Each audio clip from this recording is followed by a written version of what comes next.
Hey everybody, welcome to another phrasal verb episode.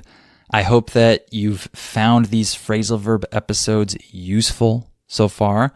I hope that you've enjoyed learning these phrasal verbs naturally through repetition while you're listening. I think that this is the best way to learn phrasal verbs, and that's why I'm making these episodes. So today, we're going to look at 3 different phrasal verbs. The first one is agree on. So what does this mean? To agree on something means to agree or share the same opinion about something. Pretty simple. So, for example, I could say, we all agree on what our goal should be. Okay.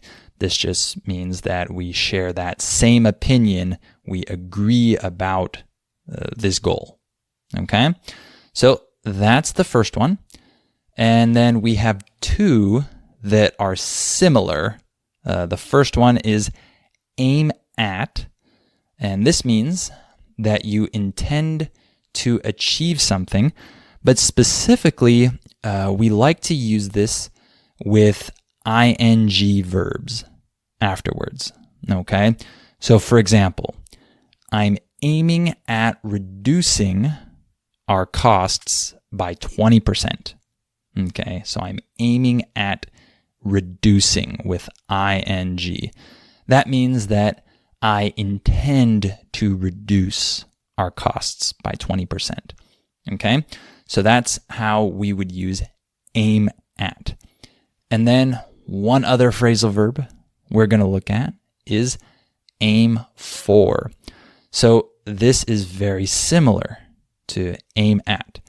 It means that we plan for something or we intend to achieve something. However, we use this with a normal noun afterwards. So for example, we always aim for success. Okay? So in this case, instead of using an ing verb afterwards, we just use a normal noun. We always aim for success. Okay? So now I'm going to talk about a different topic. I'm going to talk about different ideas that people have regarding running a successful business. And I'm going to include these 3 different phrasal verbs throughout this time that I talk about this topic. You'll hear me repeat these phrasal verbs multiple times in different sentences. And so hopefully by the end, you'll have a better feel for these phrasal verbs, and you'll feel more comfortable using them correctly in your own sentences. Okay? So let me talk about running a successful business, especially an online business. That's what I'm more familiar with. So people have different ideas about this. People do not agree on all the details. That's for sure. People definitely don't agree on the details of what it takes to run a successful business. By the way, we say what it takes to mean that what is required, what is necessary, what it takes. Okay? So people definitely don't agree on what it takes to run a successful business. They don't agree on all the details. And many times people don't even agree on what the goals should be, like what goals we should have. So people don't agree on the details, and they might not even agree on the overall goals, the bigger things. Okay? For example, someone might aim at increasing their revenue by 50% every 2 years, for example. For some people, especially who have an online business, they might view that as their goal. They might aim at increasing revenue by 50% every 2 years. And for them, if they can't do that, if they aren't able to reach that goal, then they've failed, for example, right? Or some people aim at reducing expenditures whenever possible. For some people, it's really important to always try to cut their costs, to spend less, to not need to use as much money so that they can keep more money in their business, or they can pay themselves more money. They have more margin, as we might say. So for some people, aiming at reducing expenditures is one of the primary things that they're focused on, right? And in general, some people just aim for higher goals than other people. Some people aim for goals that are a lot higher than other people's goals. For example, many people might aim for a 7-figure revenue. When we say 7-figure, we mean that there are 7 digits in the number. So, in other words, $1 million or more. Because if you count the digits, the figures in that number, the number 1 million, there are 7, right? So the first 1 plus 6 zeros afterwards. So that's what we mean when we say 7 figures. So some people aim for a 7-figure revenue. And for other people, aiming for 7 figures might seem crazy. They might say, why would I ever need to earn millions of dollars with my business? That's not necessary, especially if they just have a small business and they work by themselves, they work alone, for example. They don't have to pay all these different employees. For them, aiming for a 7-figure business might seem really crazy. But for other people, aiming for a 7-figure revenue might seem like too little, especially if someone really wants to have a big business. They're aiming at increasing the size of their business every year. They're aiming at hiring plenty of employees in the future. For these people, aiming for 7 figures might not be enough. They might be aiming for an 8 or 9 figure revenue, depending on the size of their business. So, of course, people don't agree on all these goals and these objectives because people have different businesses. And so, depending on your business, your model, the industry that you're in, you might have a different potential for growth, even.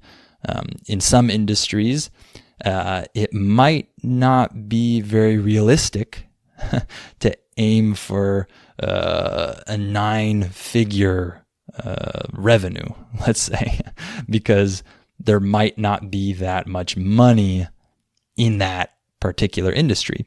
But in other industries, it might be entirely possible, right? So, of course, businessmen, entrepreneurs, people that are starting something or they already have some type of business, they're never going to agree on all of these different things. However, I think that entrepreneurs, people who are running businesses, can mostly agree on certain essentials. Okay, there are certain things that are just obvious that you should be aiming for. Things that if you don't have them, you're probably not going to have a successful business, right? So one example of this would be aiming for a high level of customer satisfaction. I think that everyone would agree on this. Every business person would agree that we want our customers to be happy, right? We want our clients to be satisfied. So aiming for a high level of customer satisfaction will usually help guarantee success for our business. If our customers are satisfied, that means that we're probably selling a good product or a good service, and people are going to want to buy it, and they'll be happy with it, and we might get repeat business from certain customers. This just means that they buy things again from you. Maybe you have more than one product, and because you were aiming for a high level of customer satisfaction, you were able to give them a good service, let's say, the first service that they bought from you. And then they were so happy that they bought an additional product from you that you were selling. So that's something that can happen when your customers are happy, right? So that one's obvious. I think another way you can think of this is it's good to aim at keeping the number of complaints low. Because if you think about the opposite side of this, if you have customers that complain that aren't satisfied, then you're probably going to lose money because people aren't going to want to buy from you again. People will probably write negative reviews about you, and other people will see those negative reviews and they might think twice about buying your product or whatever. When someone thinks twice about doing something, this just means that they hesitate about doing something. They have doubts about doing it. So if your customers are complaining, if you didn't aim for a high level of customer satisfaction, you didn't aim at keeping the number of complaints low, then you might get a lot of negative reviews and other people won't buy from you. And in addition to this, it's important to aim at reducing the number of refund requests. So when people are so unhappy that they actually ask you to return their money, to give them their money back, right? So I think that most people would agree that it's good to aim at reducing how many refund requests you have every month, right? The fewer the refund requests, the more money you get to keep. So if you have a lot of people requesting refunds, that probably means there's something wrong with your product, or there's something wrong with the service that you're offering. So these are things that pretty much everyone can agree on when it comes to customer satisfaction and complaints and keeping the number of refund requests low. I think regardless of the person, these are things people can agree on. I'm sure business people can agree on these essentials, right?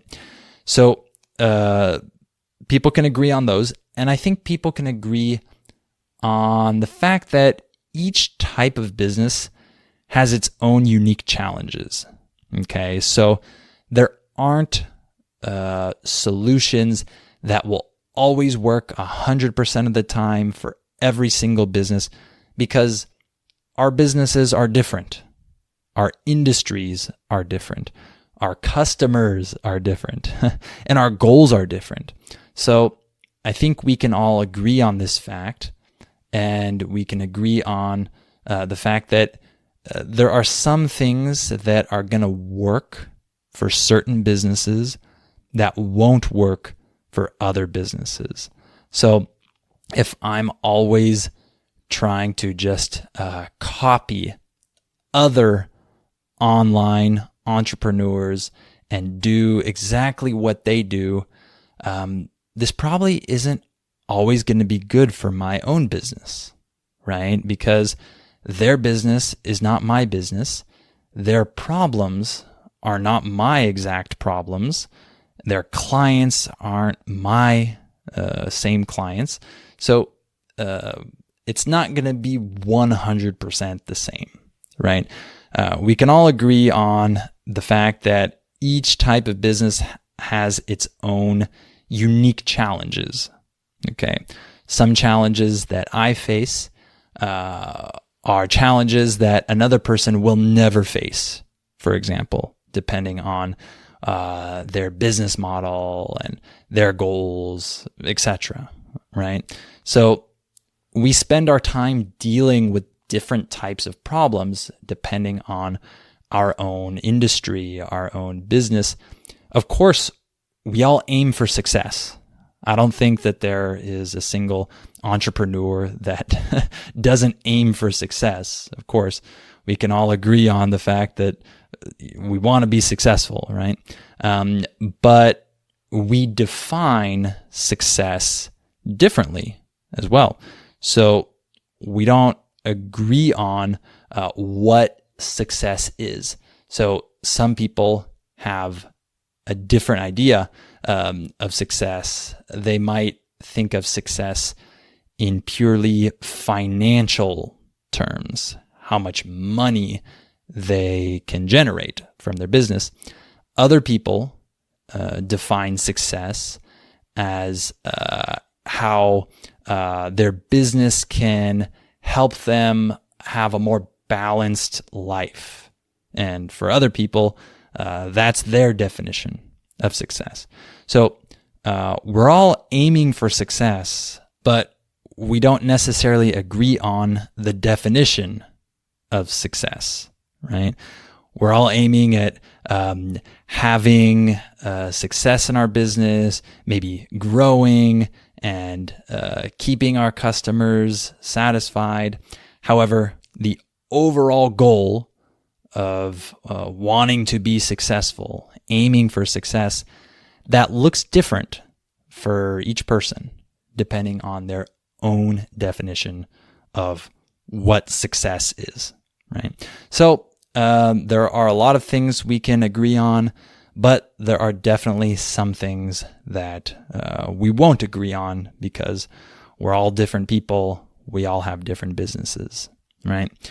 All right. I hope that while I was talking, you were able to hear these different phrasal verbs and get more comfortable with how they're used and their meaning. And hopefully you can use them in your own sentences now. And I recommend that you start to use my advanced episodes if you haven't already done so. The link to sign up is down below.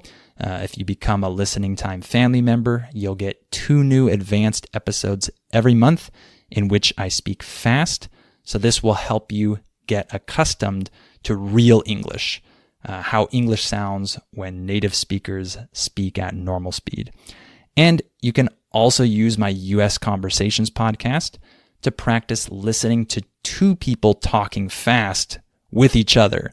That's the next step beyond just understanding me when I speak fast.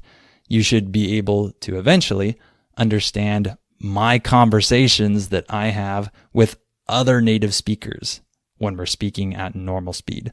So my US Conversations podcast is a great tool to help you reach that goal. So the links to sign up are down below. And thank you for listening to this phrasal verb episode, and I'll talk to you in the next one.